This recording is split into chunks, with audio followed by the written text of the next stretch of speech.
გამარჯობოთ ქალბატონებო და ბატონებო, მე ვარ ნიკოლოზი.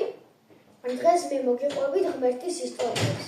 ესაა პანტელეიმონის ისტორია. პანტელეიმონს ჯეროდა ქრისტეს, მაგრამ ქვეყანაში, მაგის ქვეყანაში ყველა ჯეროდა ეშმაკის და მეფეს დაჟე ჯეროდა ეშმაკის.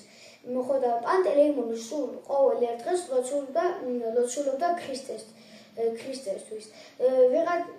ვიღაცა კაცებმა გამოიჭრეს პანტელეიმონი, ახლა ლოცულობდა ქრისტეზე.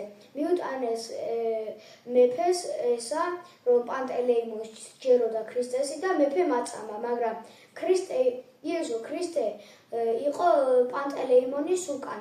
პანტელეიმონის უკან იყო და როცა აწამებდნენ, ბევრი 8-ჯერ აწამეს, მაგრამ მაინც ვერ მოკლეს, იმიტომ რომ პანტელეიმონის უკან იყო იესო ქრისტე.